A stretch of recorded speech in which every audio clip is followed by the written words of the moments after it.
Hello, good evening, and happy Friday. We are coming to you live with episode 13 of our weekly album discussion streams. The episode number alone probably tells you all you need to know about how tonight's going to go.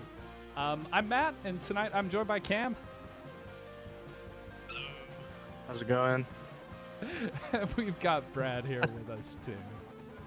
Oh, off to a flying start, I see. Much Am I that far behind again? much less latency there. But hey, regardless, we are Ballpark Music together. Every week we pick an album that came out on a Friday, give ourselves a week with it, then come back together, all three of us, on a stream for an in-depth discussion. No scoring, no taste making, because music is not sports. If you like what you see, give us a follow on the socials, and we will let you know when we're going live. I mean, I was gonna ask right here, whether you guys are superstitious, right? Because I really don't know that about either of you, and I feel like episode 13 is probably a good place to ask that question. But I mean, really, it's just been answered right there, right? Like, I don't know if I'm superstitious, but no, I'm not superstitious. Now that I think about it, never had to answer that question. No, I have no superstitions, and zodiac signs are stupid while I'm at it. ooh, we get a zodiac sign reference in the lyrics tonight, and it's a good one too. But yeah, Brad. It's stupid. Brad, how about you? Are you superstitious? No, not really. I think maybe the one I would follow is don't walk under ladders, but I think that's like possibly common sense rather than superstition. It's more logic based, isn't it? It's just Yeah. like if like the superstition was like don't walk up to a man who's wielding a knife in the alley, you wouldn't just be like, "Oh, you're so superstitious," right? Like, no, it's pretty much where sports are involved. I will become superstitious, right? I've got my lucky jersey, I've got my lucky socks and stuff for when the Packers are playing. Beyond that, not so much. But again, I'm ready to be proved wrong tonight here on episode 13 of our weekly album discussion series. If I was the same as you, Matt, it would be really, really difficult to do that because every time Liverpool won something, I've been somewhere that is more expensive than I can be every week. So like when I watched them win the Champions League, I was in Barcelona at a festival, and if I had to do that every week, I just couldn't do it. So I can't keep up with superstitions. Well, I mean, mine aren't particularly expensive superstitions. They're actually quite cheap. It saves on the amount of money you have to spend like washing and things like that. You know, it's just like Jersey's gonna get the lucky grime on thrifty there. superstition, man. Exactly. Yeah. It's not like like what the cost averse person that's superstitious. Have your lucky socks never been washed? No. The socks do get washed every week. It's the jersey, if they're on a win streak, doesn't get washed. And I will say the main difference with American football and why it's a little easier to be superstitious around it is that, you know, you're playing 16 games in a regular season plus another 4 if you make it to the Super Bowl. So it's not like a long season, like going from August through till April, May. Is that when soccer happens? Something like that. Yeah. So, you know. May, Yeah. Yeah. It would have been a pain if, you know, I was an Arsenal fan during the Invincibles, I guess. But I am not, and I was not. So we're all good. Look, just before I ask our usual question, I'm going to give everybody, including our listeners at home, an opportunity to sample their drinks for the night. Cam, in all of our Black Midi Fever dream discussion last week, we didn't get a chance to catch up on the big album anniversary of last week. So how many times did you listen to Gish on the album's 30th anniversary? Once, actually, just the once. I and you know what? I listened to a couple of songs from it, and then I went straight to Simon Stream. So, I didn't actually give Gish probably what it was due, but I've listened to that album a lot over the last few years. Hey, I didn't say the name of the band once. You could spit those drinks back up. It was inferred. And almost preemptive as well, because we're watching your lips move before we're hearing what we're hearing. So it's just like, did he just say Smashing Pumpkins? Can't really tell. Probably drink anyway. And yeah, look, I mean, that's going to take us on to our big question that we ask every single week. Cam, you're going to be going last on this one because, you know, like I said, I want to get a fulsome review. Brad, what are you drinking tonight?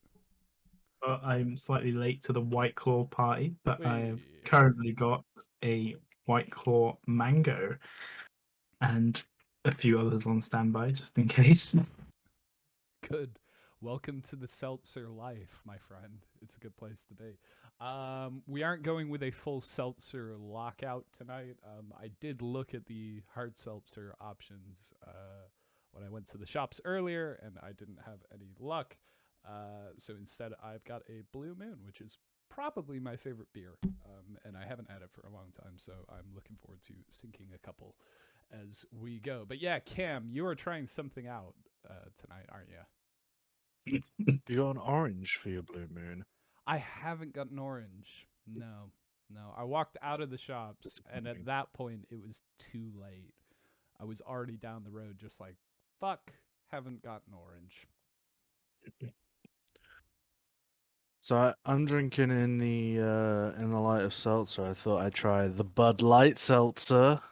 Cause that it's a, you know, the Budweiser Corporation's answer to White Claw, and it's here in my hand, and I'm drinking it. So you've got what? Lemon lime, right? Lemon lime, yeah, It alcoholic sparkling water with natural flavors. It is lemon lime time, but what's lemon lime time taste like, feel like, etc.? You know, White Claw and the taste of that. Yeah, it tastes like that. Well, that's good then. It's no difference. There's no difference at all. It tastes exactly the same. Very good. Very good.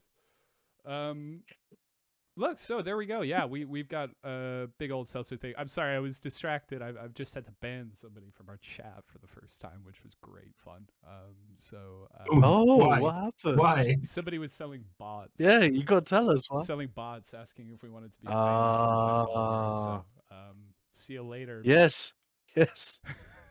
See you later, that guy. I want to be famous. So all I could just say was yes in response to your seltzer review. But I was actually, you know, very much looking forward to hearing that as somebody who wants to try out the Bud Light seltzer. So It's the same price as White Claw. It tastes exactly the same, and as me and Brad discovered earlier, if you hold yours up, Brad, Moved on to a the mango. cans are almost.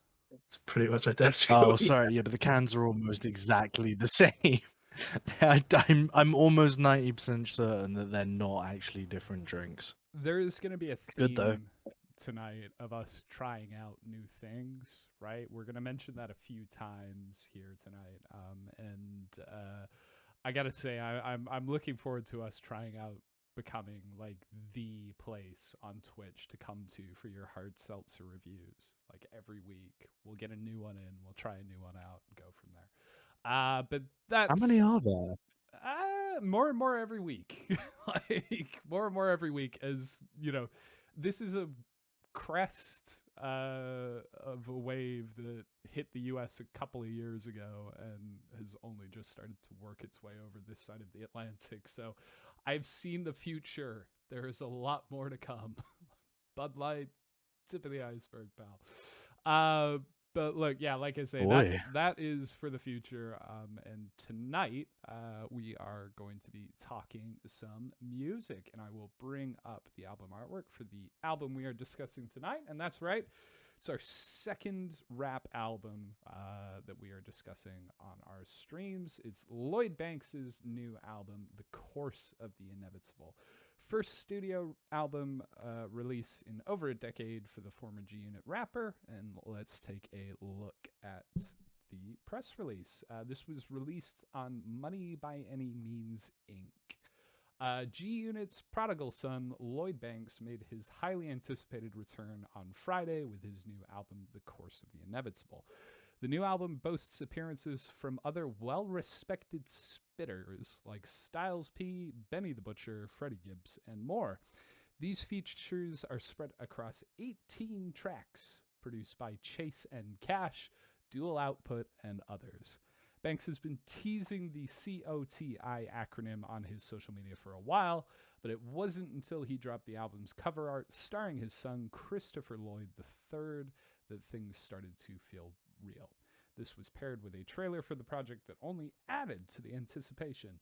The Course of the Inevitable marks the end of a drought for Lloyd Banks fans.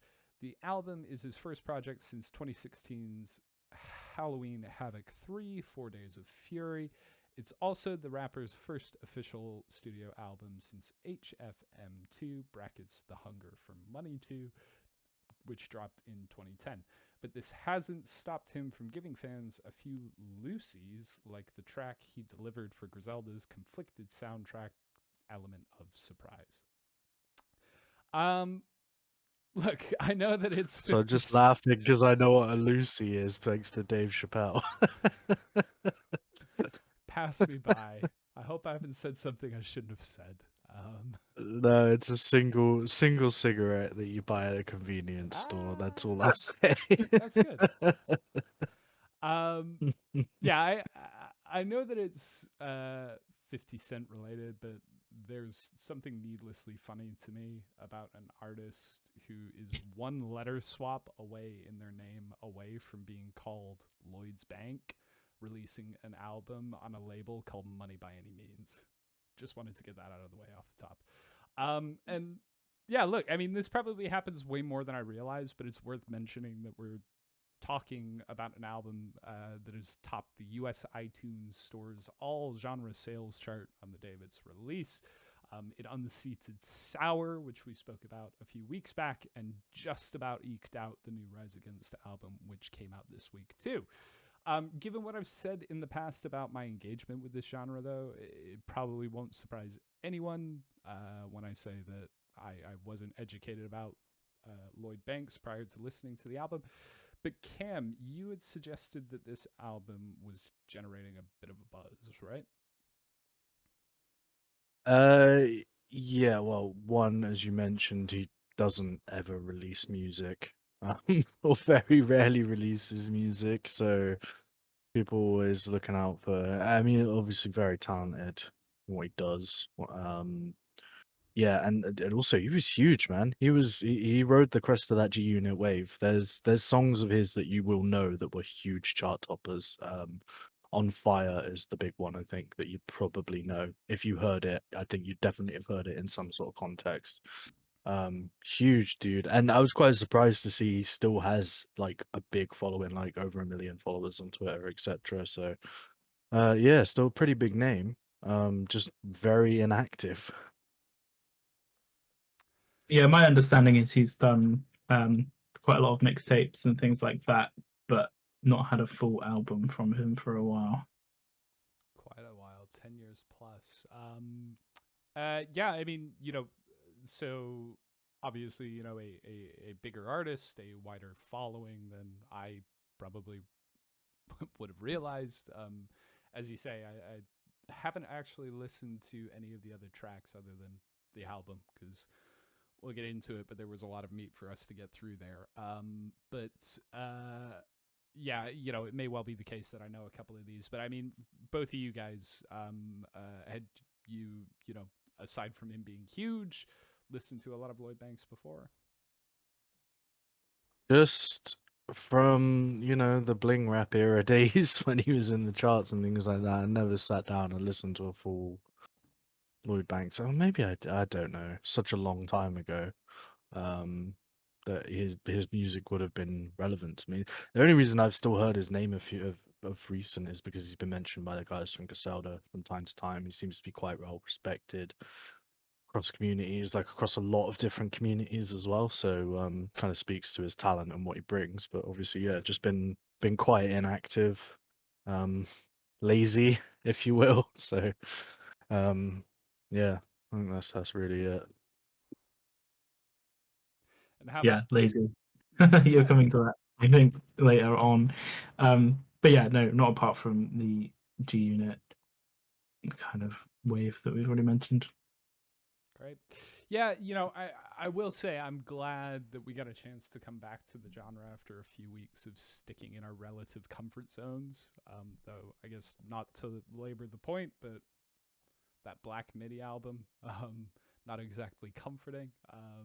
But yeah, I was ready for another dose of hip hop after our Conway discussion a few weeks back. Welcome the opportunity to learn a little bit more about the heritage of G Unit. Um, Beyond knowing a few 50 tracks and having an awareness of the 50 Cent video games Bulletproof and Blood on the Sand, not really a part of music history that I have engaged with too much. So yeah, Bulletproof review go. not good, not good. Blood on the Sand worse. um, so Bulletproof better than Blood on the Sand at least. Blood on the Sand, fantastic. They canonically kill off 50 Cent at the end of that game. I think they were hoping for another sequel, but didn't happen. So instead, it's just 50 Cent's dead now, I guess. Didn't Have you not know watched that there was another one. Yeah, there are multiple 50 Cent video games. Have you watched Power on Netflix? No, actually. 50 Cent. Short review is same as most Netflix series, strong start and then kind of tapers off as you get out, I think. But yeah. I wonder why that would be relevant tonight. Look, you. Come on, let's go in with an open mind here. Let's try and keep this going. But yeah, I mean, look, we'll move into the track by track here. Usually, we'd be doing our thing and going through this album song by song. We're gonna switch things up a little bit this week, and as I say, try something new. Reason for this is simple. The Course of the Inevitable is an 18-track, 1 hour 8-minute long opus. For us to be able to do the album justice and properly discuss all the elements while making sure that this stream doesn't last 5 hours. And seriously, it took us nearly 2.5 hours to get through a 30-minute long album a couple of weeks back. How long do you think it would go if it's an hour and 8 minutes long? We did think it would be a good chance to try out a new format. So tonight we'll be splitting the album into 3 sections, discussing the 6 tracks that make them up at a time. We're not locked into doing this going forward, by the way. I'm sure the track-by-track format will return for albums that make sense for us to approach them in that manner in the future. And honestly, it might well be the case that we try out something else if we bump into a longer album further down the line. But it just felt like the right way for us to approach this album. Excuse our inevitable mess tonight as we try and work out the kinks, and sound off in chat or in the comments on YouTube with your thoughts about the format. Anyway, let's get into it. So we've got our first group of songs. We'll be talking about Propane, Sidewalks, Empathy featuring Freddie Gibbs, Early Exit featuring Rock Marcy, Formaldehyde featuring Benner. Ooh, those letters all started getting away from me there. Formaldehyde featuring Benny the Butcher and Death by Design. Cam, save me from a word salad here. Do you want to kick us off? And I think actually probably a good way of starting us off here is if you can try and describe Banks's delivery and style, maybe. Ooh, that's a big can of worms. He's a very, very talented lyricist, and kind of switches up. He's got quite a relaxed, lazy style at times. He's got a very kind of Matt trying to read the intro to this thing, word jumble at others, where it will come out very quickly, very rapidly. And you won't always be able to understand every word. But he does this really cool thing I noticed a lot when I was listening to the first couple of these tracks. So which one did I notice on specifically?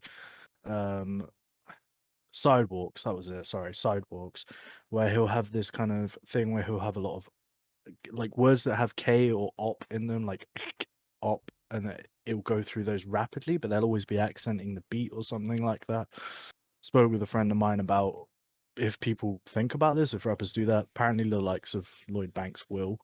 So he's very technical, very like focused minded kind of rapper, which you see a lot on the early songs. And like I said, great lyricist, really kind of a lot of effort and time goes into it, you can tell.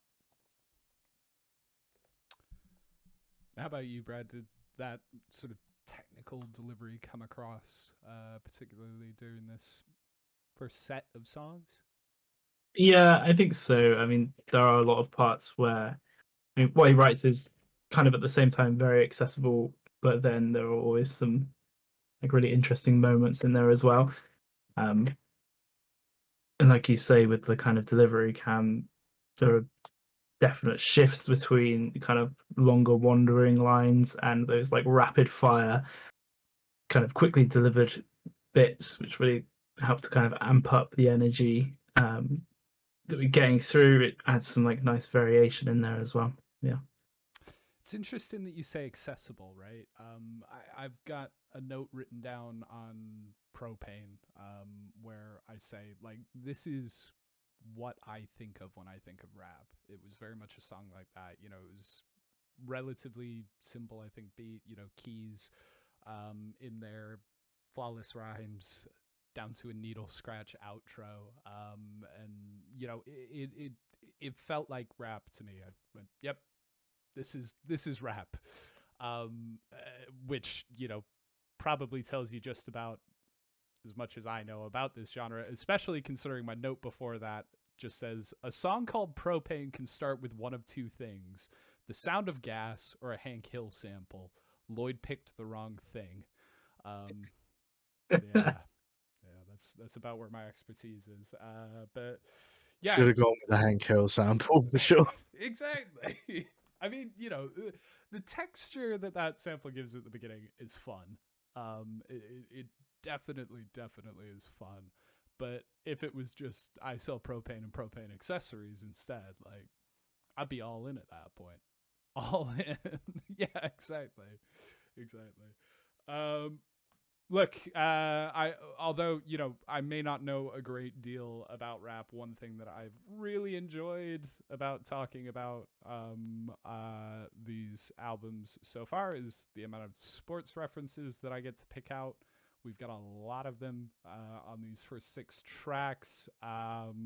There's a great one on Propane again, balling like Russell Westbrook, Bill, or Wilson. So shout out to Russell Wilson, the Badger, less so Russell Wilson, the Seahawk.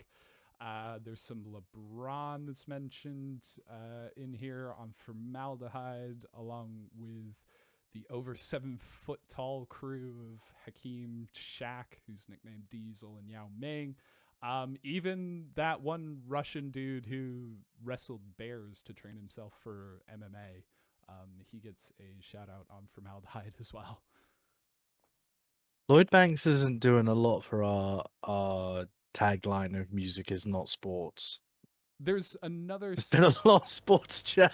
It's another song that mentions Kevin Durant. Death by Design mentions Kevin Durant on it. Conway had an entire song about Kevin Durant. He's quite clearly captured this genre's imagination. And therefore, yes, I can say with certainty tonight, music is sports.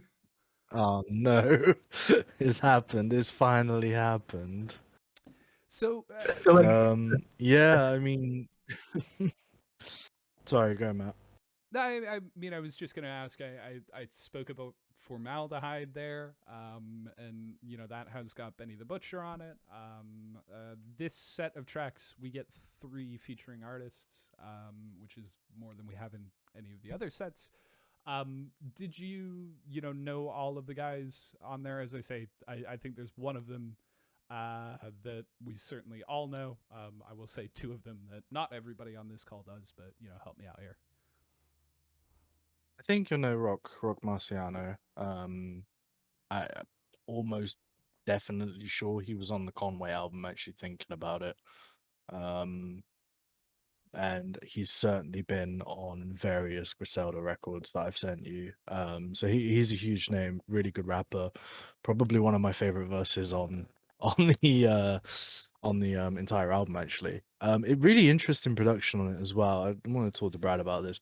And Matt, if you want to chip in, obviously you don't have to not say anything, but it was really interesting to me. I couldn't tell whether it was horrific production or they deliberately made him sound like he was in a different room. I wasn't really sure what was going on there, but that was it. I mean, it was apparent. It switched from being like this real close up thing that Lloyd Banks was doing to Rock Me Marciano just being down the hall somewhere. So I couldn't tell whether it was lazy production or deliberate. I kind of felt like it must have been deliberate at some. And that was going to be my question too, just to save my reputation here. I've written down, was this recorded in a locker room? So, Brad, help us out. Yeah, that I think. So, slight backstory to how we got to this point on the stream. We all listened to this on different sources, and the original one I listened to listed all the producers as well on each track. And I think there are almost as many producers on here as there are songs somehow. Vocal production for Lloyd Banks seems to be pretty consistent. It's slightly roomy. It's not like super dry, super tight like the stuff we were hearing on Griselda before. I think the production is going to be. I think it already is a fairly big talking point around this album. I think it is fairly polarizing as well, whether people kind of like the kind of rawness of it or think maybe it is a bit underdone. I don't know if that is kind of part of working with all these different producers, but yeah, I definitely noticed the shift between uh, Lloyd's vocals and the featuring artists. Um, not always sounding great, I would say. I think a lot of like the lyrical themes require, you know, your artists to be kind of in your face. I think that is a big part of it. And I think that really works to the genre's benefit when things do feel kind of up close and personal, and it's like that kind of visceral feel that adds. I think when people are placed like slightly further away with lots of reverbs and delays and things, that it does kind of take away from that, like having someone. It was the lack of consistency that really threw me, actually. It wasn't just so much that it, like, obviously, if that had been all the way throughout and Banks's vocals had had that as well, it might have been like, okay, we're doing an effect here. It's part of the song or whatever. But the fact that there was such a stark contrast between the two really, really felt weird to me. And it felt like lazy production. The more I think about it. So, I don't know if it's sorry. No, just wanted to chime in and say, Dreadlocks 777, thanks so much for joining us in chat again tonight. Rock Marcy sounded like he recorded in a bathroom, so agreed with us there. Yeah, it's not just us. But yeah, I think it's an interesting. I mean, obviously, you don't want to try and make all your featuring artists sound exactly the same because it takes away from the character and who they are and like their delivery. So it is nice to have some differentiation there. But yeah, I think maybe a bit to the extreme on that one, particularly for me. Had anybody noticed? I think Rock Marciano's got... Sorry, Matt. I was just gonna say, I think Rock Marciano's got a distinct enough voice for that to not really be an issue, though. You know what I mean? I think if you're selecting your features well enough, which you have to in this genre, you know, it's not. You have to think about this thing carefully. You have to make sure that you're not just putting two guys that sound exactly the same. And that's why Conway and West Side Gun work so well together, because they're completely different and they complement each other in style. I think Rock Marciano is a great choice for a feature for a guy like Lloyd Banks because he sounds completely different. But to make them sound that inconsistent and, like Dreadlock said, like he was recording in his bathroom, weird choice. It's kind of not helping the lazy accusations, you know. Well, look, I wonder, had anybody seen when this album was recorded by any chance? I'm not sure if anybody had caught that in anything beforehand. No, that was my. No, because it only got announced, didn't it? Like a week before. So, we may start to bump into this with, featuring artists within all genres, really. Going forward now, we will have gone through a year where, in most cases, people won't have been able to just fly somebody in, get them in the studio, exact same set up, and be able to slot that in, depending on what level probably of artist you're talking about here. I think the superstars probably were just flying in and out of LA all of last year anyway. And can probably afford a producer that's going to be able to replicate that sound as closely as possible, even if they haven't got, to an ear like mine, even if they're not dealing with the same equipment, home studios and things like that. So I wonder whether there might be an element of that. As I say, the Rock Marcyverse definitely stands out a lot more. I didn't catch so much on some of the other ones.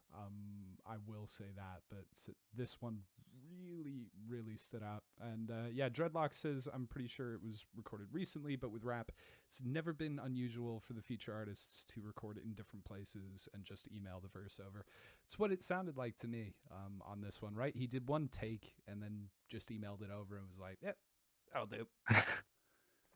And I don't buy that it's going to be a problem going forward either, because if you think about the first album that we all knew about that was recorded in lockdown as Taylor Swift's Folklore, you think about the biggest song off of that, it was the Bon Iver Exile song, and those are some of the best vocal performances I've ever heard on tape. They were recorded at home. They were recorded separately from each other. So I don't see that being such a big problem. I just think it was a case of like Dreadlock said, you just sent in one take and they went, yeah, that's good enough. We'll fix it in the mix or something like that. It just seems lazy, It just doesn't Taste. I think it doesn't being. scream I wanted to put together more than a mixtape. I think it's a bit unfair to call it lazy because the verse in itself is obviously very well done. I think, like I said before, the vocals on this record, I think, are going to be, well, the vocal production on this record is going to be a bit polarizing anyway because it is different to that super dry and close up thing. So whether it was a deliberate choice to kind of push that back and like push it far away and have something extra to differentiate, I don't really think it's entirely fair to say it was like one take emailed and that'll do. I think that's possibly a little bit harsh. Over exaggerating. Yeah, no, I see what you mean, Brad. But like at the same time, that's the way it sounds, And like one question I want to go into this asking is, what is the difference between an album and a mixtape? Because to me, if that was on a mixtape and I heard that, I'd be like, okay, fair enough, no questions. What's the problem there? Nothing, because the mixtape is just showcase of talent, right? Whereas an album is a body of work, a story, whatever. It's a different thing. And on a mixtape, that kind of thing is fine. But for me, on an album, it's not the levels. I don't think you can get away calling it an album if you've got things like that on there. And like you said, Brad, the rest of it is polarizing as well in a lot of places. A lot of the beats are polarizing. A lot of the vocal performances are polarizing. In terms of mixing and production, anyway. So what stood out in this set of tracks in terms of, could you guys point to a set of beats on any of these tracks that, maybe was polarizing, or even for you, what did you like in this set of 6? What did you not like in this set of 6? And I split it. It was really interesting because I didn't split it this way until after we decided to split it this way. But the beats on this album kind of feel like they're split into 3. Like Lloyd Banks didn't know who he wanted to please. So the first, I'd say, let's call it 6 for the case we're doing. They're really grimy boom bap songs. They're very sparse instrumentation wise. There's some dusty piano, dusty drums, that kind of stuff. Immediately obvious from the first 2 tracks, that's going to be the template. There's some little sparing use of like pads and things like that, but they're very monotonous, very repetitive, and it's all about giving the space to the vocal, etc. It's got late night vibes. It's not overwhelming at any point. It's always repetitive, and it just leaves those vocals to be the focus, and it does that job perfectly. It's Griselda, it's the kind of thing that they've brought in recently. And Lloyd feels at home doing that, no doubt. And that's what the first kind of portion of this album is. It's not anything I haven't heard before, but I liked it. I thought he did a good job with it. Yeah, I think the first six do kind of settle into a vibe and kind of stick to it. The standout is obviously Formaldehyde. It's the most Griselda sounding one, which I'm instantly kind of drawn to. But you've got like Propane is a good starter. You've got that like really deep, really aggressive kind of piano sound coming through. It also kind of shows some good hook writing in here. Like there are some really good hooky parts, stuff that's almost chorus like. I think that does develop throughout the album as well. But yeah, Formaldehyde I think definitely stands out for me. Even the first line, every song is a homicide. My breath of fresh air is formaldehyde. Like the first line, and you're already like hooked on it. We got some other like cool features coming through. Death by Design. You've got some nice like soulful backing vocals coming through on that one as well. It does kind of feel Griselda-esque, possibly slightly more mixtape-ish, like you've already said. But yeah, Formaldehyde definitely a standout here. For sure, for sure. A lot of fanfare, as you've said in that song. It was one that I was looking forward to when I looked down the track list, because it was like, hey, look, I recognize that Griselda. I like Griselda. That's great. And it does sound, again, from my limited knowledge of Griselda, very Griselda-esque. I wrote down a couple of times in my notes, just like I fully expected to hear like their tag on that song, and like every time I listened to it, I was just like, I'm sure it was on here. Did I not hear that? Anyway, There is He said it a couple of times, didn't it? there is a Griselda shout out in so there. he does say it, yeah, Yeah. but it was more the just a little tag that they got announced themselves that appears in a few places that like my brain had implanted on that. But yeah, Benny the Butcher does say Griselda in his verse, which is a great verse. And Dreadlocks points out as well, as bad as the mix on Rock's verse was, let's not brush over the fact that the verse itself was amazing. And we kind of moved away a little bit from the featuring chat a little bit there, but I think it is worth pointing out that I think they really do complement quite nicely, production aside, the delivery here. Like Freddie Gibbs on Empathy, he acts as a really good hype man on that song, right? Just starts sneaking in the chorus, and then that violent verse pops you in the face. Style absolutely suits it, and yeah, it works really, really well, complements the song perfectly. How did you guys feel overall about that element? As far as features went, this is definitely the strongest run of the album with the features wise. It's got the most famous features on it, aside from anything else. Like Dreadlock said, Rock's verse is cold. It's so good. And if it was recorded better, I think I would have loved it. It's got some great one-liners in there. I'm not gonna quote it off the top of my head because I can't remember exactly what it is, but there was something about a hot dog that always stood out to me every time I heard it. Yeah, really, really great verse. And I actually think that one's got a really great hook as well. You're both looking up the hot dog line now, I can see. I'm just remembering It's that got a this really great verse. Sorry.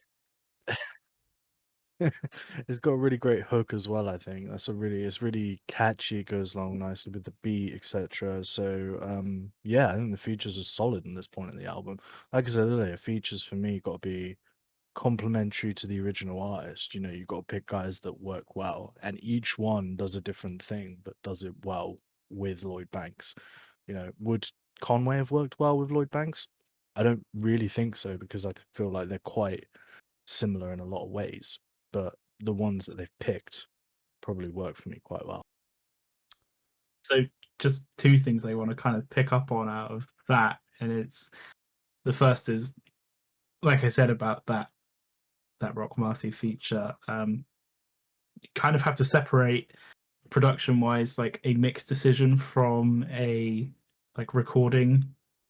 You can look at production as mixing and the effects that you might put on things. Whether the reverb and the space was something that was added later, I'm not entirely sure. But production wise, like the take itself is flawless, and that is difficult enough to do anyway. So I think it is important to kind of separate those aspects out, whether something was added in the mix or not, what the original take was like, and how much work it would have taken to get that out in the first place. The other thing has completely now escaped me. What I was going to say, so I'll pass it back to Matt for now. I will swiftly pass it back over to Dreadlocks, who has chimed in chat to help us out on that hot dog line. Bad bitch looking at me like a chili dog. So good. So good. That's what I mean. It's like it's very compelling as a verse, but then every now and then you'll hear like a one-liner like that will just stick out to you. Like, how the hell do you throw that into like what is quite a serious verse? Rock Marciano definitely worth checking out, by the way, if you're not familiar with his work. Really, really cool guy. Does some great stuff, and he's done a lot of stuff with Casada as well. I'm sure you would have heard songs with him on.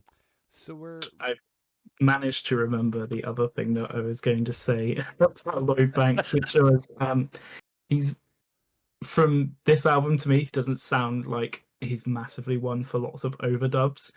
There are certain artists that overdub all their own stuff all the time. I found that there wasn't a huge amount of that going on, so that does lend itself quite nicely for these featured artists to come in and kind of do some ad libs and overdubs and stuff and like blend in with the track really well. I don't know if that's maybe a part of being G Unit, like you're not the solo artist all the time. So I wonder if that's having an influence again here. I think it would be really hard for him to ad-lib his stuff with his delivery style, to be honest with you. There's probably sections he could, obviously, but some of it's so like rapid, like almost alphabet aerobics kind of style, kind of delivery that you just like. I don't think there's any way you can get the same take twice, and have it spot on without some seriously heavy editing or 1,000 takes or whatever. So I think it's probably more to do with that than anything. 'Cause I don't really associate him with G Unit anymore. He's not really been a member for a long time. Like obviously in the like kind of halcyon days of of G Unit, he was kind of obviously a big part of it then, but hasn't been for a while now. So look, we're just about hitting the point where we should wrap up on these 6 tracks. I will say, Cam, you mentioned about some of these one-liners, just how at points you can hear something that's maybe not as serious as what's around it. I really enjoyed those moments, and there's a lot of them on these first 6 tracks. On the opening track, you get Nothing About Me animated. I only use the cash emojis. Like, that's fantastic. There was a line on Sidewalks, actually. I mean, again, a little more serious, saying, remaining a keeper to my brother, reminded me of the last Ka album, and which had My Brother's Keeper on it. Not a unique set of words, but nevertheless, within this context, definitely drew me that way. And yeah, mentioned it off the top. This Death by Design features the line, my zodiac's a $sign, which I think is just such a wonderfully gratuitous line in an album that, again, you don't get a whole lot of that gratuitous nature in the same way that we did with the Conway album, where it was constantly about Bentleys and Daimlers and things like that. So anyway, guys, I'll say I quite enjoyed this set of tracks.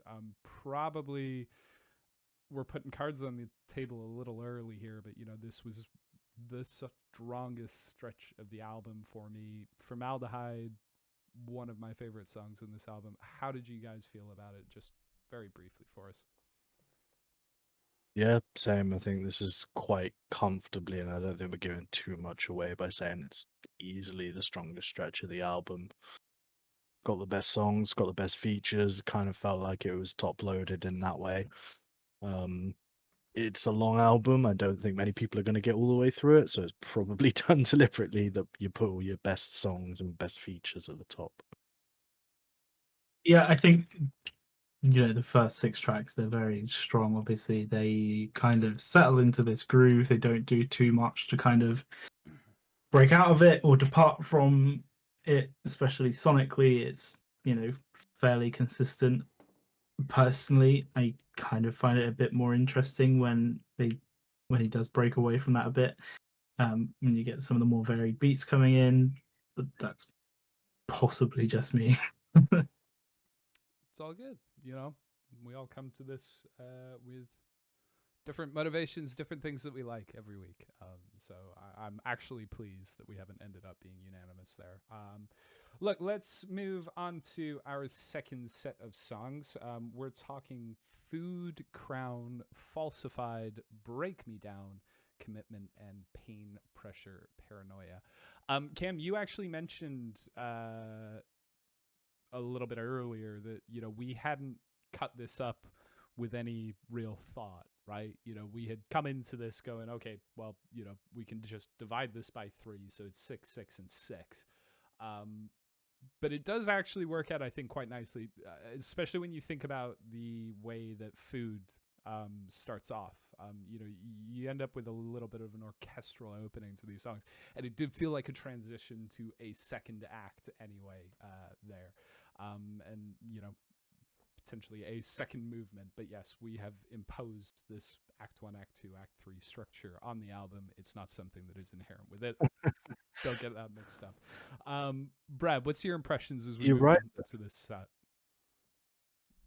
So yeah, Food obviously does sound different from the rest of it. To me, it's a kind of the intro. Like I said, it sounds different, but to me, it kind of has a classic hip hop vibe to it, just because how sampled it is. You do get some of the different sounding beats coming through here, like I said, and that's when I find it most interesting. Crown has more like of a soulful kind of vibe. Falsified, again, some like interesting harmonic choices in the beat.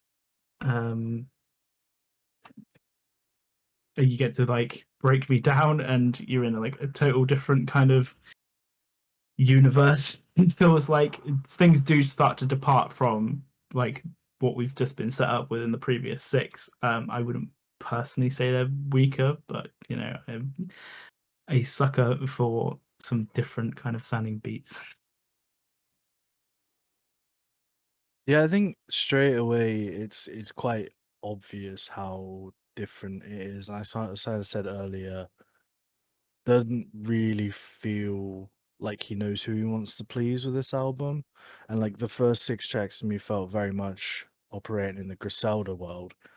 These next 6 feel to me like they're gonna be starting to operate in kind of like almost the Bling era, which he was obviously he's come from, the kind of G Unit 50 Cent era, and then going into this and kind of is like half and half. He can't really decide where he wants to land. There's moments where he's gonna try and go to pop trap as well.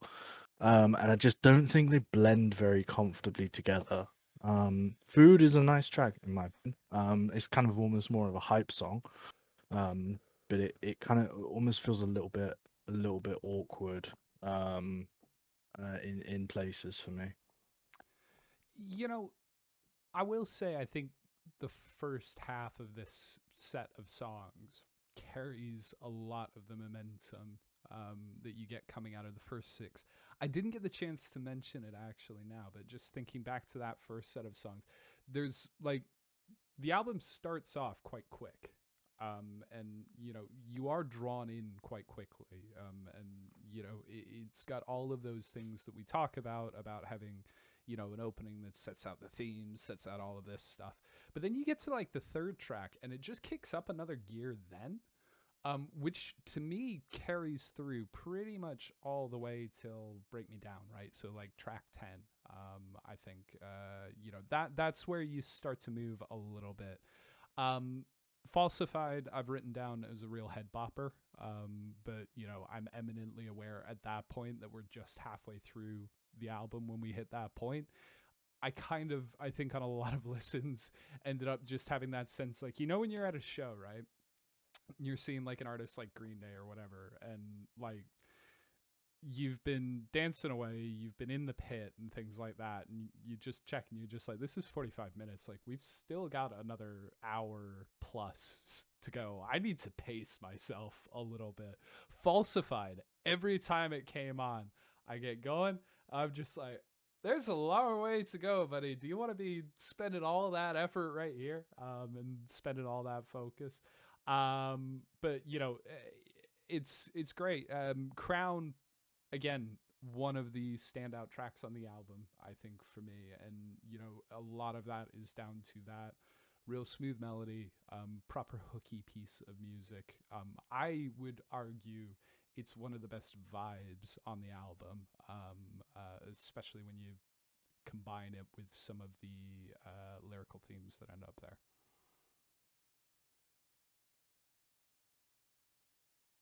Yeah, I don't necessarily think. Sorry, I do agree with you, is what I meant to say. That this sort of part of the album is a bit where you can get a little bit lost in it sometimes, in the sense of you're vibing along, but then you're very suddenly aware of where you are in this very long album. You're like, "Oh, okay, I've been listening to this for a while now. I must be near the end." But you kind of suddenly snap back in, and you're like looking at it, and it's track 10 out of 18 or something like that. I don't know if it was necessarily falsified that always happened to me. That happened to me, but it, kind of happened around in those places. But yeah, I think it doesn't, the change for me doesn't last very long, and we're kind of back into like a quite noir-esque feel, movie feeling, kind of old 50s to 70s kind of movie feeling thing. I kind of feel like it works for him, and he was kind of made for this new era. It's more so beyond kind of falsified and break me down that I feel like we're going to get towards this kind of bit where he feels like confused about where he's sitting, or like what genres he's trying to fuse together, and that's where it starts to not work for me. Yeah, that's interesting, especially you said about kind of the crossing genres, because he does do it here. On Food, obviously, you've got like, it does kind of border on trap territory, but again, there are lots of throwbacks to like even before the bling era, like hip hop before then. Like the intro to Food sounds super sampled. It sounds like it's very deliberately trying to sound sampled, like old school sampling. And then Crown, you've got that soul vibe, that soul kind of feel to it, which again is like a kind of classic staple of hip hop.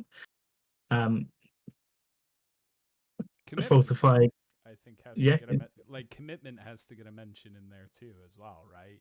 Like that struck me as a song that was, especially in the intro, very like R&B esque. I've been avoiding talking about Commitment because that that vocal style in the beat, that like pitched up vocal style, I just find it so annoying. And instantly, if I hear that, I'm gonna be like, I don't want to. I do not want to listen to this track. As good as the rest of it Right, is. I want to read you something verbatim. I don't know what hip hop's obsession lately with using awful vocal samples, but the Commitment for me is the worst track on the album. I couldn't stand it, honestly. I think I had the same thing on the Conway album, right? But hip hop has this thing where it will try and use that type of repetitive, sampled, pitched up vocal, and let alone the fact that Lloyd Banks uses, I'm pretty sure, the same beat 4 times on this album with different parts of pitch shifting. I just, oh god, it goes right through me, and I'm immediately switched off from a song as soon as I hear that kind of thing. Yeah, that vocal style for me is never one that is going to appeal. I don't think it's just not. I just find it entirely irritating. As interesting as the rest of the beat is as well, unfortunately, because like the rest of it, you've got like a long wandering kind of piano loop that it's not cut short. It's kind of left to meander a bit, and it does add to like a completely different vibe for this. There's not really a massive bass line, it's just provided by the kick. So other than an annoying vocal intro, it's quite an interesting beat. A lot of these also make slightly more sense when you listen to them in the correct order. Something we discovered 45 minutes before we were due to start, that is, I hadn't listened to them in the correct order, because the chosen source of me listening to this album was wrong. um, um, yeah, I think overall in this section there are some interesting bits coming through here. You also kind of get some more like poppy songwriting coming through, especially "Break Me Down." It's a cool bass line. It's a really cool bass line. It feels like a totally different vibe to a lot of the other stuff we've come on. He kind of starts to broach into like almost singing rather than just rapping. If you kind of follow what I'm saying. Structurally as well, it's a pop song structure rather than a typical kind of hip hop structure. It's got, a verse, a pre-chorus, a chorus, even has a bridge, you know. Um, Things change up again. The delivery changes throughout as well. Verse 3 is more rapid fire. It's kind of building the energy there. So I think it's kind of showing some songwriting chops as well as just the lyrical ones. And I think Uh, the great thing for me, as you say, on Break Me Down is how that structure, how those tempo changes really help with the emotional payoff of that verse. And, at that point, you may not have noticed it on your listen through, but I think it was a really welcome change of pace. And it helps, I think, with the transition into the next couple of songs there, Commitment, Pain, Pressure, Paranoia, which do, again, sound a little bit different versus some of the things that have come before it. But, you've hit on something really interesting there, right? And I think, for me, some of the best lyric writing comes on a handful of these 6 tracks. There's good examples of lyric writing throughout this album, top to bottom, and that'll be something that we mentioned going ahead. But if we want to talk about some good on Commitment, let's talk about the clever lines in what is actually a very honest love song. I think you can cut the tension up with a razor blade. I slid down an alcohol river trying to drink till I sleep. I'm imagining new success as sweet as your weak remorse. Really good, again, especially I think in a song that you can drift off into yourself. There was another couple. I actually think the best line on the album comes on Crown. Talking your worth don't mean a thing. You got to prove it to me. A very simple way, I think, of getting across something that a lot of people are saying and thinking. It's interspersed as well, I think, with some more good single one-liners. Falsified, you have My Favorite Days Are Spooky Nights, which is a fun line anyway, especially when the rhyme is then resolved with sneaker preferences, usually Nike. I just had so much fun with that. Jumping back to Crown real quickly, there's a lot of music that likes to reference a slightly bastardized version of the Shakespeare quote, "Uneasy is the head that wears the crown," right? Here we get, "He who wears the crown knows it's heavy." Limp Bizkit even tried their hand at this, and it gave me a real fucking head spin every time I heard this song. I think between the really clean bass and the fact that you've got that reference there, it's just like, this sounds a lot like that song. That's really weird. But you know, Banks goes a level further, and I mean, he goes many levels further because he's not fucking Fred Durst, but you know, he throws in a reference to Tempest as well on a song that is otherwise referencing Shakespeare for good measure. And yeah, a lot of really good writing on this set of songs.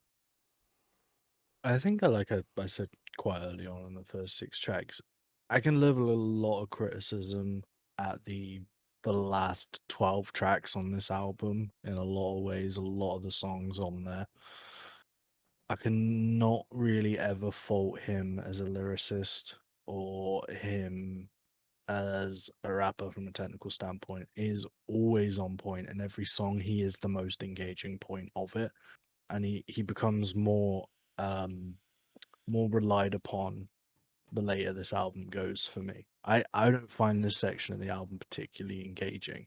There's more engaging moments, but I'm always listening to him. That makes sense. The beats for me by this point are getting quite repetitive. Um, you know, and they're going to get even more repetitive. But he always stands out, and you know, I said earlier, he probably pays more attention to what he's doing, from a technical standpoint and a lyric standpoint, to Shakespeare. References in a single song speak to that. You know, it's not just we're going to throw a ham-fisted Shakespeare reference out. You know, we're going to actually reference the works. You know, or we're going to, you know, play with the beat in some way, or we're gonna, you know, there's a lot of alliteration that goes on, a lot of just really clever subtle wordplay. So I think that should always be commended. Him as for what he does, they're absolutely superb, and probably one of the best that does it. And Pain, Pressure, Paranoia, I think, is the best encapsulation of what you mentioned just at the start of that there, right? That is a song that is really deeply honest lyrically. And again, I think that's what draws me so much to his writing. Versus, again, you know, we've got probably the opposite end of the spectrum to an extent with the other rap album that we've discussed, the Conway album, which, you know, does deal with some very serious, very personal themes, but does have a facade of a character, I think, surrounding a lot of things. Banks doesn't really fuck with that for the most part. You know, there's a bit aggrandizing in places and things, but it's the very honest, very personal songs that I enjoy the most on this album. But that's all you've got in Pain, Pressure, Paranoia. It's such a fantastic performance. The delivery lifts those lyrics up even more, but it's in the midst of a very, very long song on a very long album that lacks a lot of the big hooky moments that keep you in some of the songs on the first 6 tracks. And like with Pain, Pressure, Paranoia, I am constantly sure that it's going to end a minute and a half before that song actually ends. It's like you hit the 3-minute mark and you're just like, all right, sweet, must be done yet. Nope, still going. We're going to have this chorus another couple of times yet. But it's his performance that really saves that song, a song which the rhythm is briefly provided by a rifle towards the end.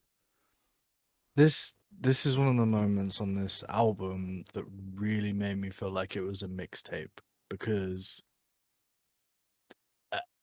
I almost felt like the beat before was almost exactly the same.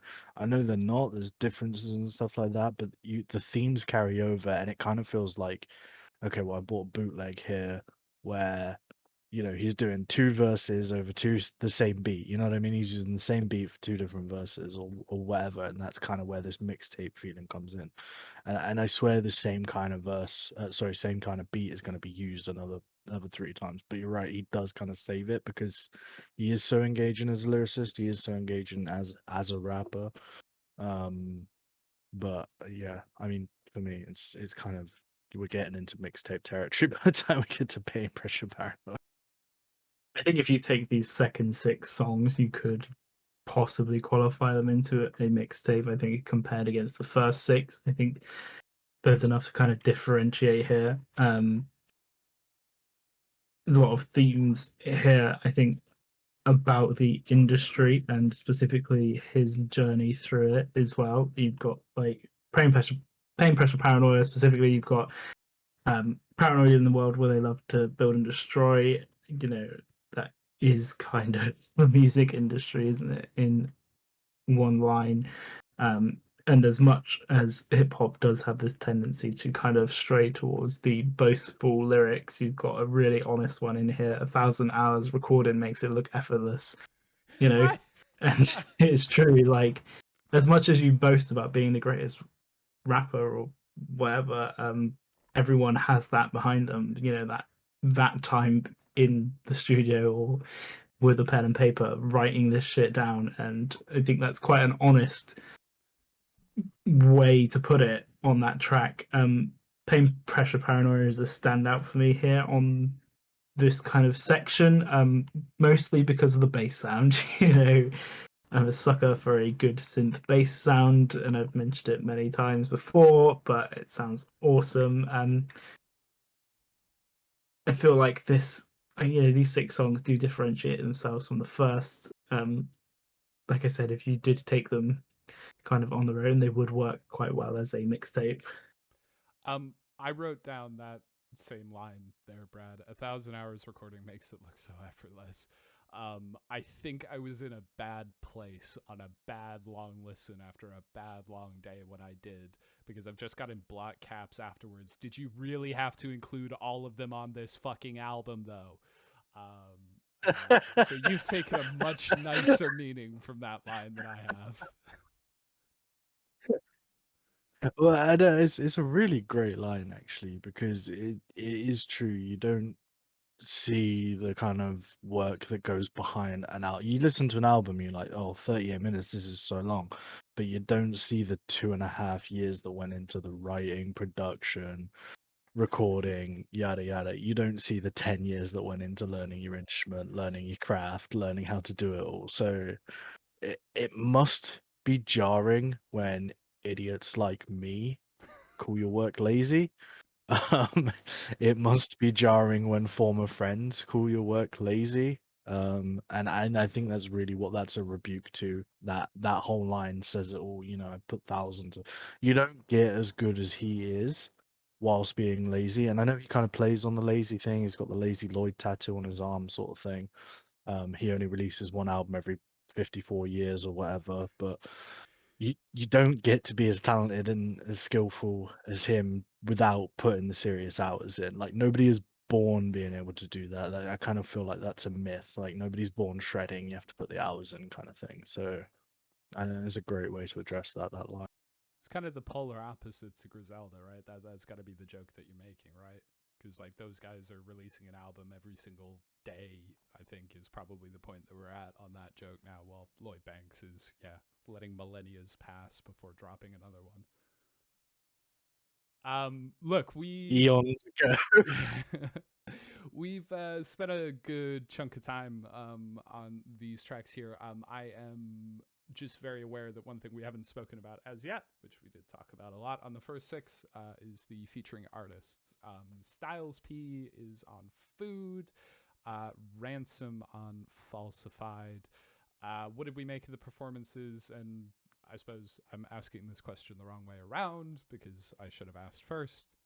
Do you know them? Do you know this? I don't. Never come across them before. Didn't know if it was the case for you guys.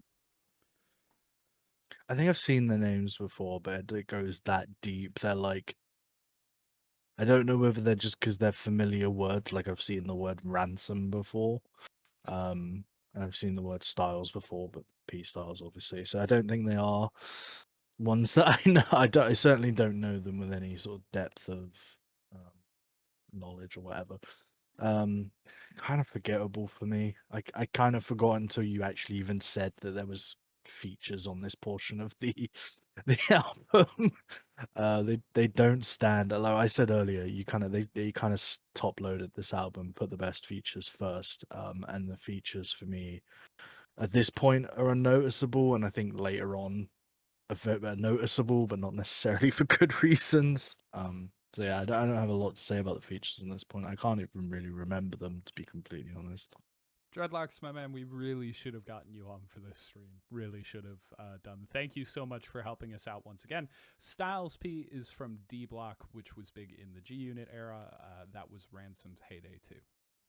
So a little bit of history behind those guys there. Brad, sorry, what did you think about him? Okay. Yeah, I mean, I would kind of agree with you, Cam. There was nothing particularly stand out from the features, I don't think, particularly.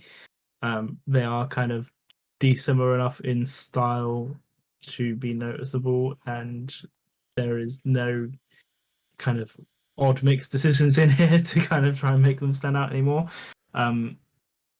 But for me, this section of the album, everything is on, Banks, and that's where it's at. I think lyrically for these tracks, for this album, yeah, for these tracks, I don't think the features do that much to kind of draw me away from that really here.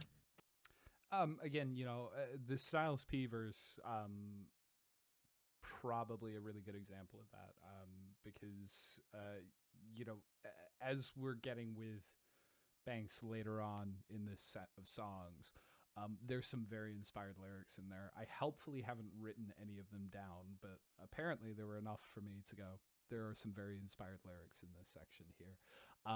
The verse itself isn't standout, I think, in terms of performance or anything like that, which is probably why I don't think about that as being a particularly standout section on the track, but nevertheless, you get a lot of that solid writing there, which is great. So let's wrap up on this set of tracks. Does anybody have any closing thoughts, anything that they haven't felt like they've said just yet on this set?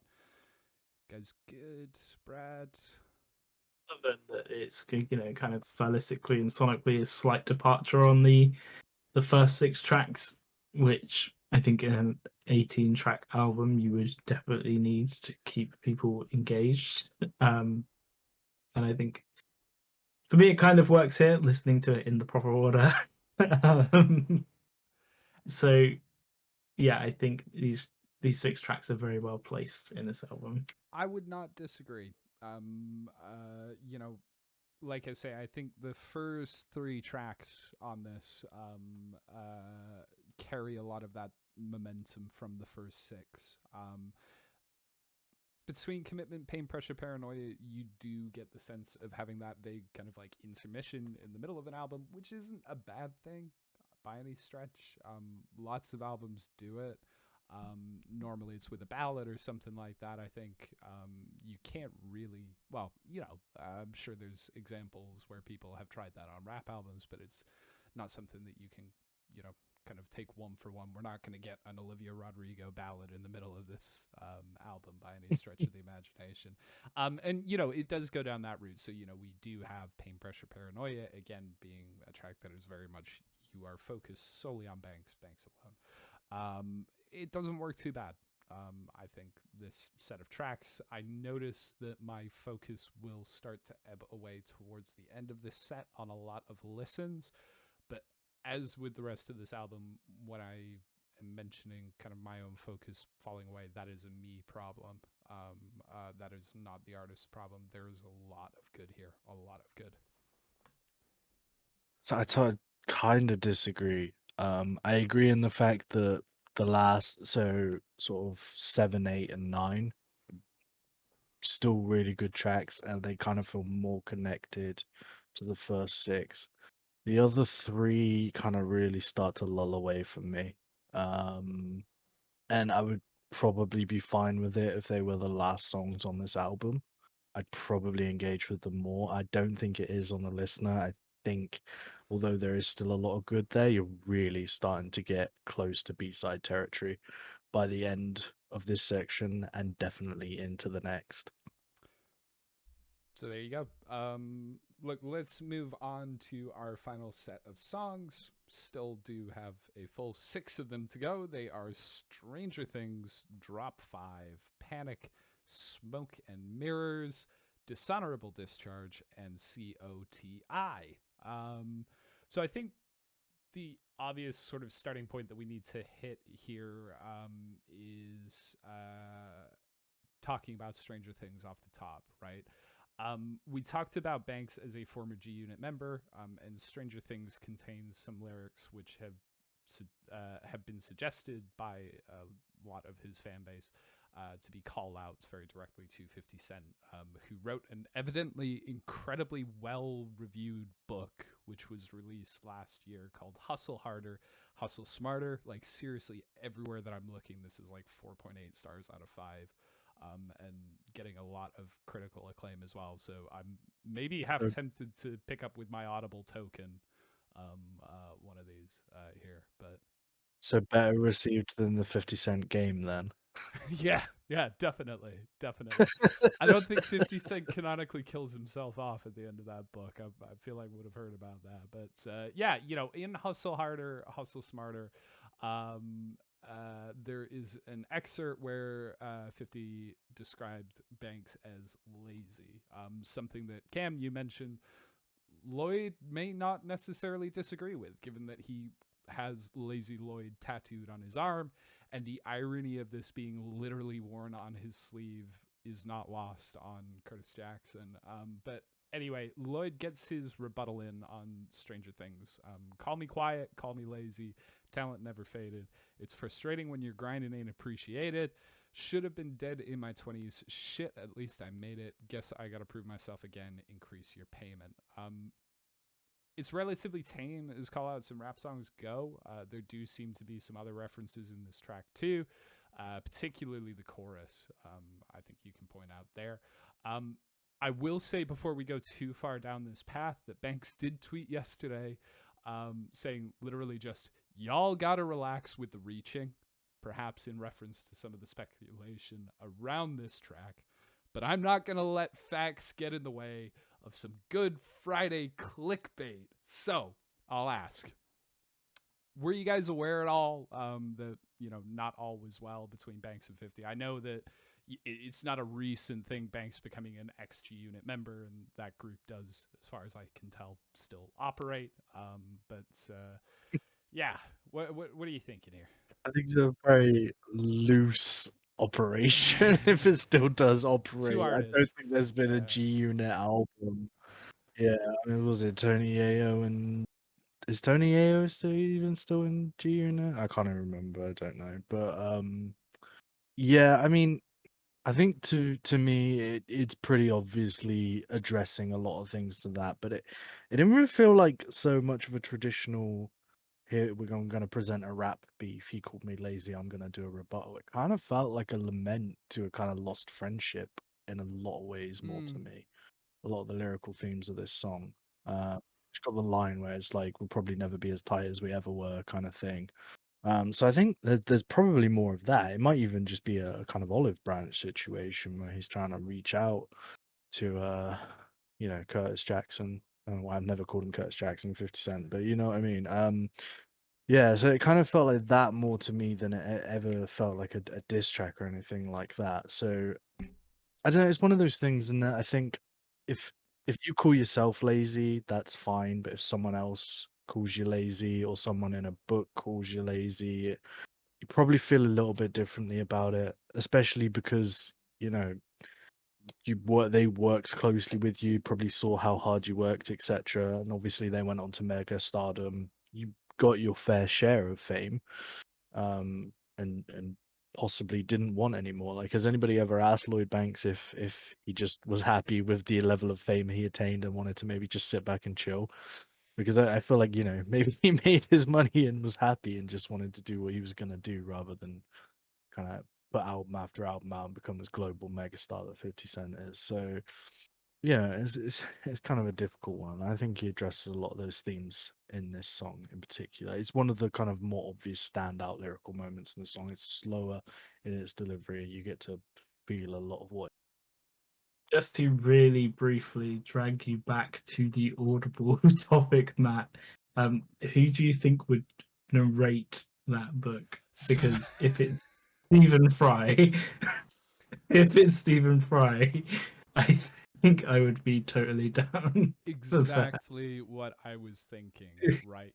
Yeah. What is the appropriate narrator for that book? And part of this is like I list like in terms of the audiobooks I listen to, they're mostly about politics or they are about racing cars and they are normally narrated by old white dudes.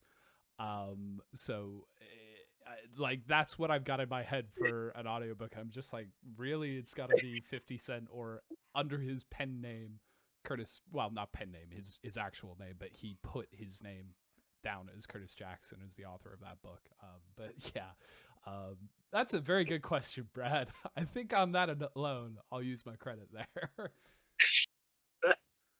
Yeah, I think that's one to watch for sure. But yeah, I mean, I think the subtlety of this, I mean, as much as it could be construed as a diss track, I guess. I mean, the subtlety of it, I think, makes it more impactful. Like, I hate the way you show me love. There's obviously a really, really close bond here that is, and it happens. It happens. You lose contact with people, or you have a falling out with people, and it's. I think the fact that it's not an all-out like just assault on the guy kind of makes it slightly more impactful. It slightly like makes it feel more real, like you have lost a friend in a way.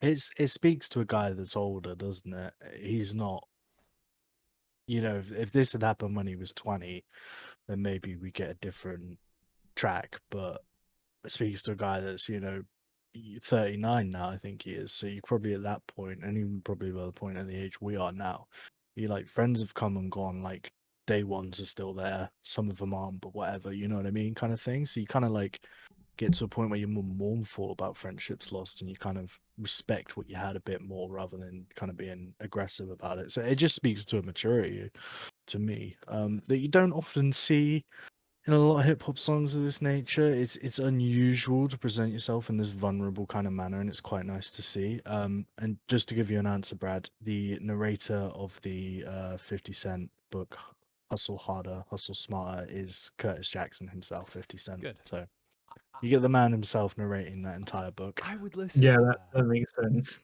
I would listen to that, I think. Dreadlocks, thank you again. G Unit had a small comeback like 6 years ago or so. Got Young Buck back and added Kid Kid. 50 said G Unit is done since they don't want to work like him. I wouldn't be surprised to hear some form of G Unit again, though, with 50, Yayo, and Banks. So just in answer to our question about where are they these days? That theme of work, I think, very much coming out in the excerpt from 50's book. And as you say, that did seem to be sort of his main beef.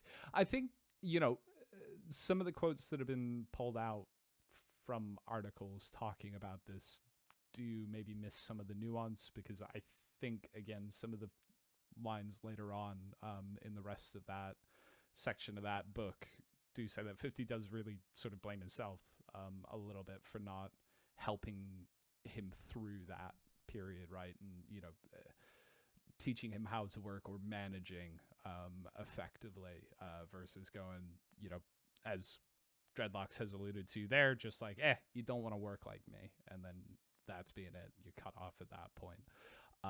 So really interesting, and that maturity, I think, comes through on a lot of the other songs on this stretch of the album. Cam, I was talking to you earlier, and we were saying about the lyrical themes that really come out of this. I think one of the great bits about this set of 6 is how much there is about family, how much about an idealized version of family life that feels so reflective being covered here. Drop 5, great example of that. And this is an album which, don't forget, it's a picture of him holding his young son's hand on the artwork of this album, right? It all feels very reflective. And I think, again, a lot of those family references feel very much like family in terms of blood rather than family in the wider, broader Fast and Furious type way. Yeah, I'll not talk about Fast and Furious any longer than I have to.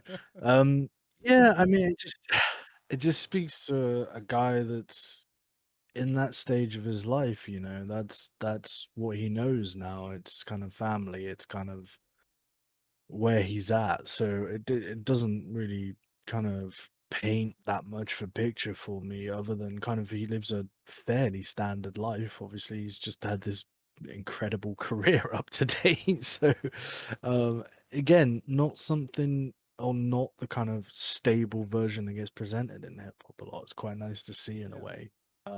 Having said that, kind of by this point get a little bit lost by the repetitive nature, by how long this album is to really notice a lot of that stuff. Um, it kind of feels like he wanted to say those things. He had those things to say, but maybe lacked the courage to put them earlier in the album because, like I said, they're not traditional themes for a hip hop album. You know, they're quite vulnerable themes in Yeah. ways. So perhaps like wanted to bury them a little bit, wanted to say them, but wanted to bury them in less engaging songs. And honestly, by the last 6 tracks of this album, it's so repetitive, and I'm quite bored by this, and it's quite a shame because he remains sharp and engaging throughout the whole thing. He, you know, remains the focal point. Um, but it's a shame that a little bit more bravery wasn't shown and this album wasn't split in two. Um, to have those themes up front and center, to have him up front and center, to have better beats maybe, and better production in places. Yeah, you know, I you've got more of the tracks. I think you know in this section where again your focus is quite clearly, unequivocally meant to be on the writing. Smoke and Mirrors, another track that focuses very much on family. It includes a really good line that I think of in the same vein as our discussion yesterday that you and I had about updating historic references for the current day. But you know, I would nominate the line "Judas Dunn finally found my phone number. Why would I call you back?" for inclusion into that category.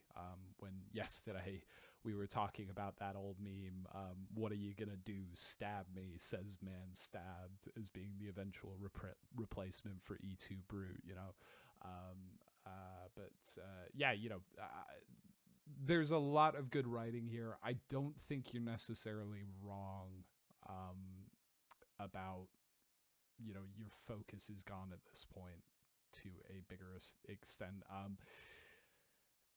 It's rough for me to say. I really, as I say, don't want to put that on the artist because I am so impressed by the themes that are being spoken about here, even as somebody who is not a student of the genre, those vulnerabilities and that not just yearning for a stable family life and things like that, because you get that a lot, I think, on rap songs. You talk about, or you hear a lot of artists talk about, you know, wanting to be a dad to their kids. But to me, the way it's delivered here sounds very much like he's saying, like, I am, right? Not I want to, I am. And that's really great. But considering I think musically you lose a lot of those hooks that we had early on, they started to wane away a little bit on the second set of tracks. They're almost non-existent here, and you know, please do correct me if I'm wrong.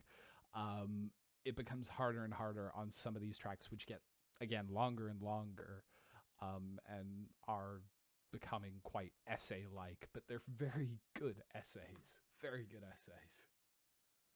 That's the thing, man. They're great, but the features are bad at this point in the album. The beats are bad at this point in the album, and they're very repetitive to what we've already had. They sound confused in a lot of places. This is really where Lloyd Banks really, I felt like he just lost his beat selection completely. We had some really good ones earlier in the album, but by this point, it just kind of felt like any old trap beat would do.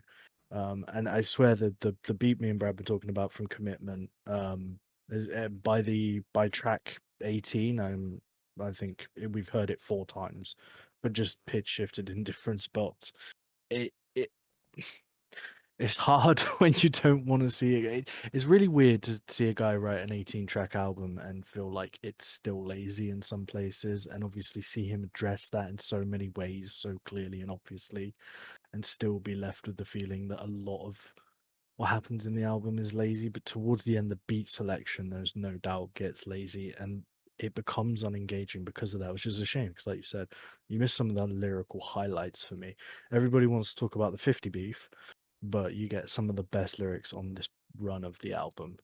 Certainly, because earlier in the album as well, I don't speak to this too much, but it's kind of much for muchness within hip hop. It's a lot of stuff about his legacy, about how everybody perceives him, which I don't really get because obviously, like I said at the top, is kind of he's kind of a universally liked guy, universally rated as well.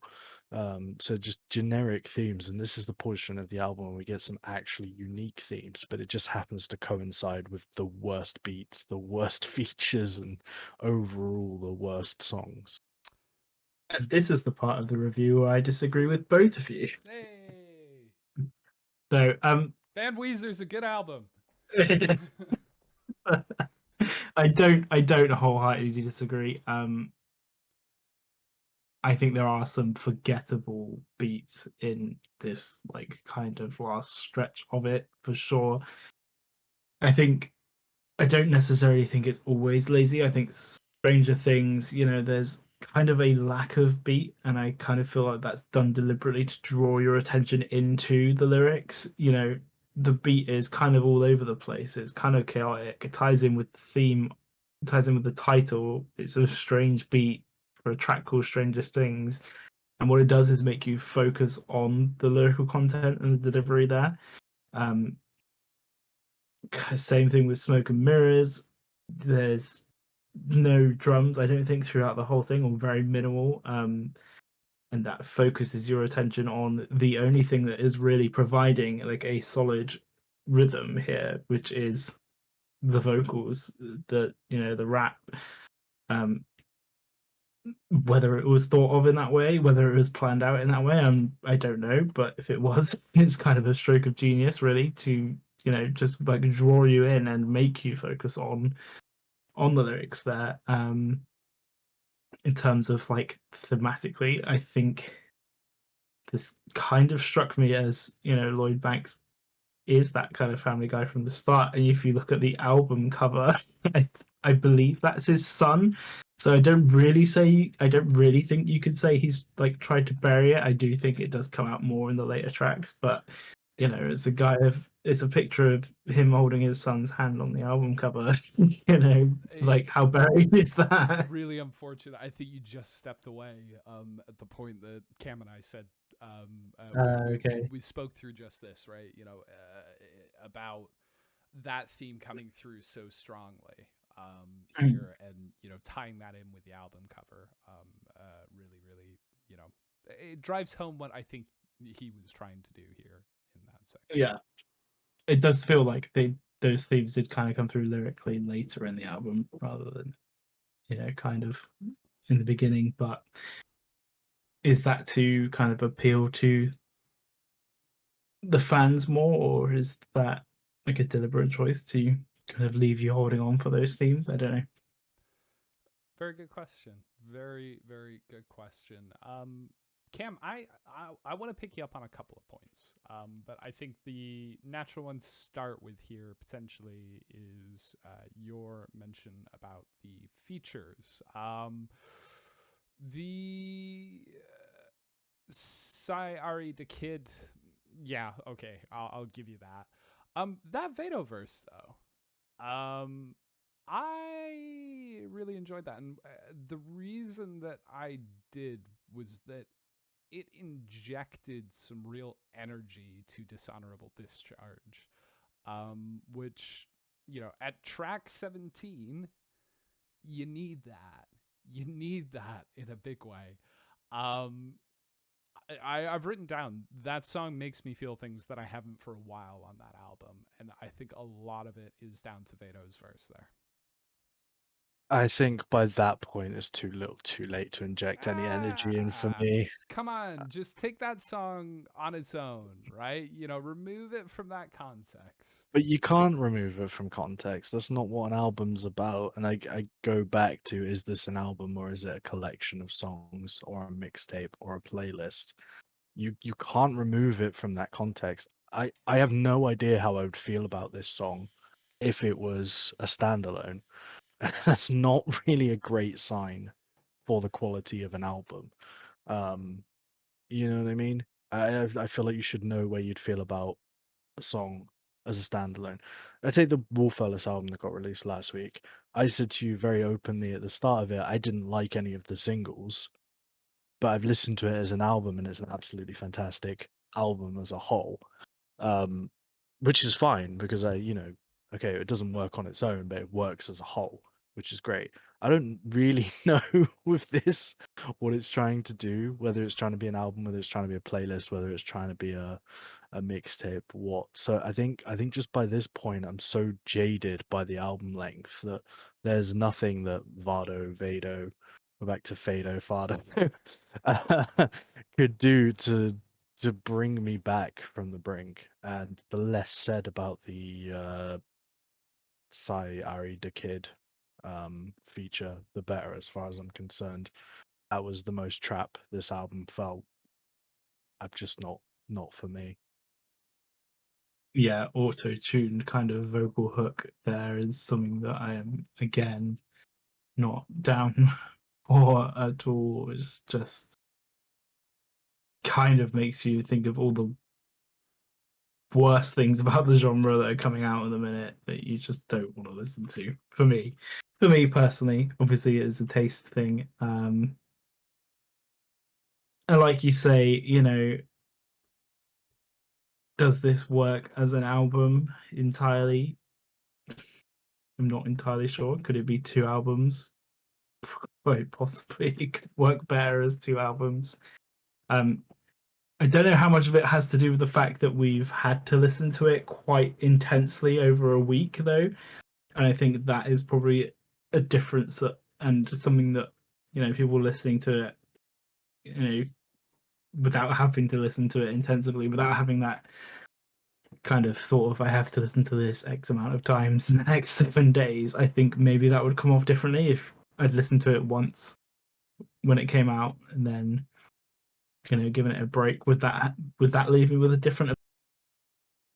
I'll slightly disagree on that just purely because the first time I did listen to this, and we all joked about this in the week, I had no idea what the track length was. And I got to about track 10 or 11, and I was like, wait, why isn't this finished? Why is this still going on? And then saw that it was 18 tracks. And then was like, the doom came over me of, oh no, this is going on for longer than it really should. Um, I don't think there's any doubt that if you're going to release an album, it should work as an album. And I have absolutely no problem with long albums. One of my favorite bands of all time, who will not mention, released a very famous concept double LP, Drink. No problem with the length of that album. It's warranted. There's just nothing that feels warranted about the length of this album. No matter how you want to listen to it, if you want to listen to it intensely over a week, doesn't feel warranted. If you want to casually listen to this, doesn't feel warranted. If you just want it on in the background, eventually it doesn't feel warranted. It's just there's no format for me where this works as an album at its current length. I don't really understand it. So I'll say I think we're already there. I just want to check in with you guys right here and say, anybody want to say anything more about the final set of 6 songs that we had? Any last pieces just to bring up there before we move on to our sum up discussion? It'd be a Brad already summing up. I think why I that's checked. kind of natural though. I think it's so tied in with the length of this album that by the time you get to track 14, you are going to be summing up in your head. And like either way, whether you're doing a critical review or not. One thing I will say, just before we move on to the sum up, on Smoke and Mirrors, I wrote down a note. We sure do talk about music that references New York a lot. And there are a lot of New York references. I think on this album, Banks is from Maryland, unless I'm mistaken. So East Coast, all not too far away from it there.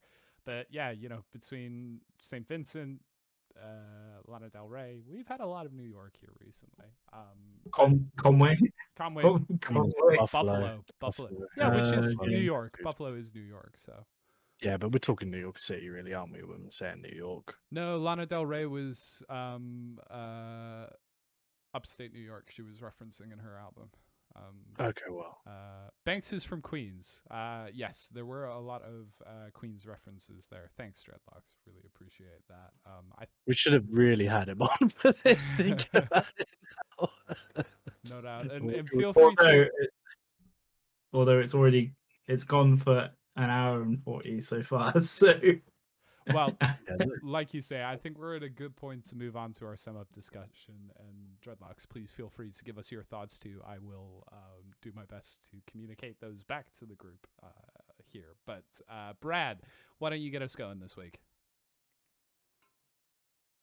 There is a lot of great lyricism on this album, and Banks is someone that will pull you in. There are a lot of dubious production choices on this album, and what I wouldn't agree totally that the beat selection is lazy. There are some for me that stand out as being, at least in my head, bad. You've got that like horrible auto-tune vocal effect coming through on like a couple of these tracks, which is probably a personal thing, and it's probably fairly relevant to the three of us here, but I don't think any of us are really massive fans of that style. There's one beat where I think the piano part is like objectively just out of tune with the rest of the beat. Yet still somehow Banks manages to kind of pull you back in with his lyric writing and themes, and that he saves the album in that way. As long as it is, the lyric writing does get you kind of stuck on it. Whether it would work better as two separate albums, released 6 months apart, maybe that would have been the way to go here. I think attention span is a lot to do with it, but 18 tracks on an album these days is almost unheard of. I would, unless it's a concept album or something like that, it's just too long. Don't disagree with anything you said, Brad. I think this album's got a lot to really like. Lyricism, technical rapping. If you're a hip hop purist and you come to it for the rap, you're gonna love this. If you're a bit more like me and you come in for the beats and the vibes, probably not as much. Which I'm assuming is why you guys are coming for this as well.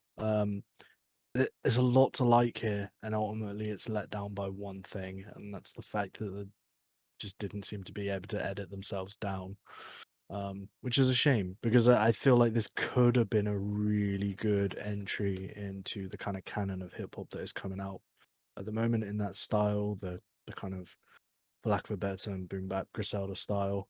It could have been a really cool entry into that, but it ends up being ultimately mostly forgettable because of the length. Or it could have been two really fucking good mixtapes and one okay mixtape. I think maybe calling, splitting this up and saying it's a couple of mixtapes and things like that, maybe okay. I think the straight up just like, could you cut this into two and release it as two separate albums? I mean, okay, I'm drawing on my own experience as a listener to things like that, but like, fuck me, you could sew the trilogy albums up by Green Day any way that you want, and you're not going to get a good fucking album out of that. So I always feel like, just saying like, hey, what if we cut it into more? It maybe doesn't solve a lot of the problems. I would say that's probably the case again if you're talking about chopping this into a couple of albums. Surprise, surprise, the length isn't something that works for me either. I don't detect, I think, a lot of lyrical themes, a lot of, a thematic construct that carries through a lot of these songs anyway. It very much does feel like a collection of songs. I think you put it really well when you said a playlist earlier, Cam. It does feel a lot like that to me, which is why I'll say there was one listen this week where the length worked really fucking well for me. And that was when I went out for a nice long drive on Saturday or Sunday morning. It was perfect. I was out for a couple of hours. Well, yeah, just about a couple of hours on the roads, and had this album on. It was a really, really good fit for that. Really, really good fit for that. Not so much, I think, when I was driving through some villages, and you guys know what kind of car I've got. It's maybe not one that fits the perception of myself that I put across on these streams, but driving through sleepy Buckinghamshire villages with the windows rolled down with lots of words which I absolutely cannot say right now going on. I got Forever. some books. Yeah. Well, yeah, no, exactly. The world's biggest exhaust. Yeah. Just for anyone that doesn't know, Matt has a Ford Focus RS. Is that right? One of the proper boy racer cars. Mark III. It's definitely a bit shabby. Fucking love it. In neon blue, in the kind of blue that lights up like from about 2 miles away. I love my baby so much. Please don't let me start talking about her on this stream because we will not finish in time. But yeah, Ballpark Motors. Yeah, Ballpark Motors for sure. This album did fit that very specific circumstance quite nicely. Anywhere else, it doesn't fit. It's interesting as well because I've been following this on Reddit a bit over the week, and I've heard quite a lot of people, or read quite a lot of people saying, yeah, the mix doesn't work for me, but it sounds great in my car. Yeah. And I've not listened to it. I've not listened to it in my car, so maybe that is something that we're missing out on with the slightly odd mixing decisions. And cool. I only have a tape player, so I can't listen to it anyway. Oh boy, that would be a lot of tapes to fit this on, wouldn't it? But yeah, Brad, coincidentally, Reddit, another place where you see lots of words that you can never say under any circumstances, most certainly not on a stream. I go back and forth. I've mentioned it a few times, but like the attention span that I have is particularly short for a human being, full stop. So I never want to put that on an artist. Never want to put that on an artist. And I think especially one who, as we have all said, is putting together something that is written so consistently so well, right? There are a lot of long books that I struggle with because I just cannot fucking sit still for long enough to read them and get through them. So I always view that as a me problem more than anything. So, what I do absolutely want to make sure that I do not minimize here is that there are a lot of good songs on this record. Our displeasure, I think, Brad, as you said, may be down to the way that we listen to this more than anything, because, we do have to sit down, have these concerted focus listens. It's very easy to get through an Olivia Rodrigo sour, which is 30 minutes long. It's a lot harder to carve out enough time to sit down and do that with something that is over twice that length. But, don't take our words as gospel. Never do anyway, but certainly in this instance, don't. And make sure that you listen to songs like Formaldehyde, Crown, and even Dishonorable Discharge.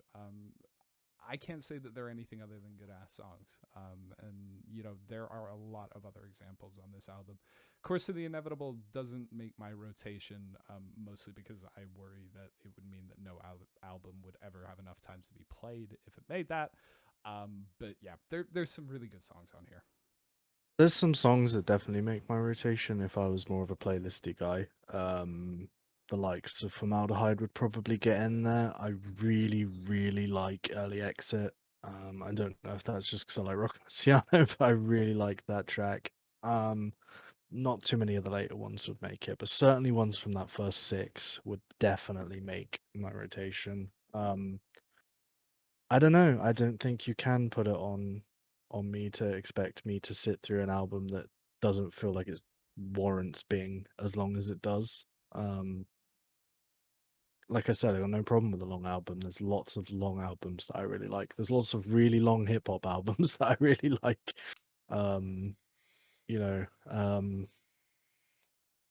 but it's just never feels like it justifies its runtime. It feels like it happens over and over again where it gets to points where you're like, well, this must be the end of it without looking at the track listing, and it's always 5 or 6 songs out from the end. For me, it's just too much of a problem to look over, so I can't put it in my regular rotation for that.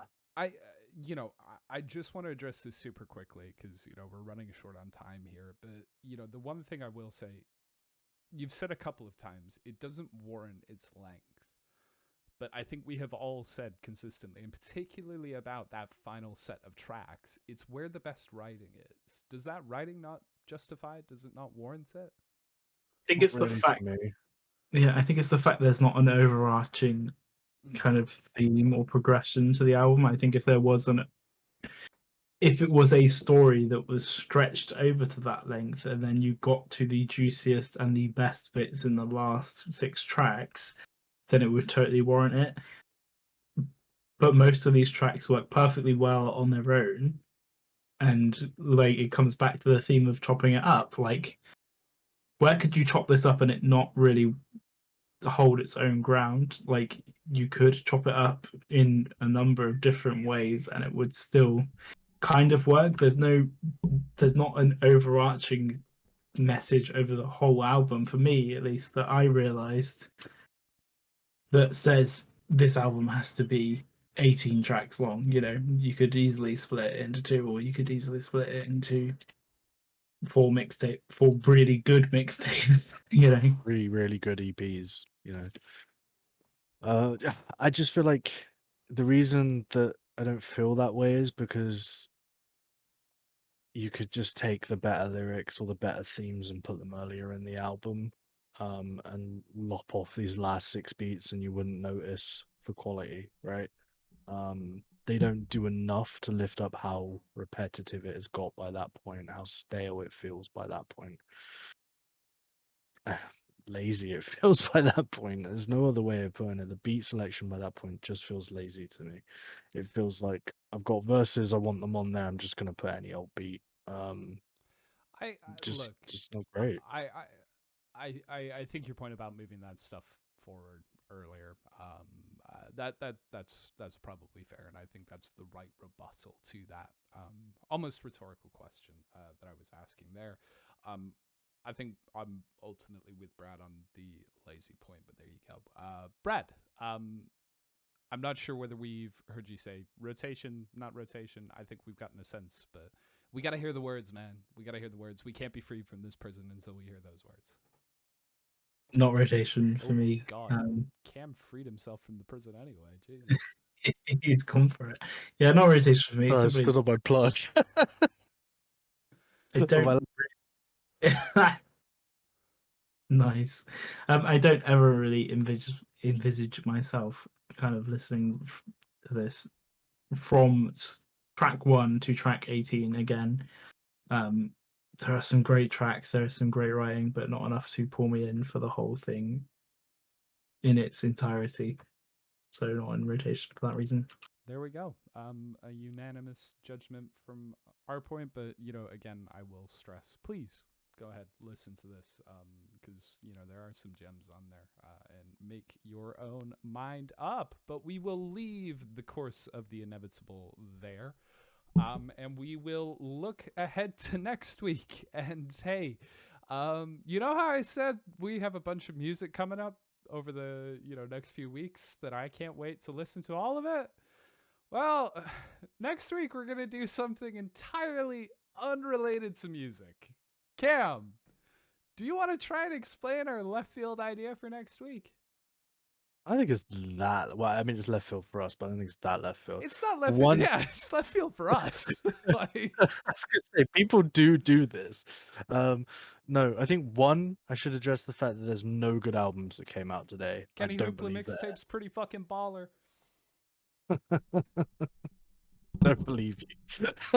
Anyway, as much as I want to listen to an AFI album in 2021, we're gonna watch the Scotland game and do a watch along, aren't we? Yeah. Because music isn't sports.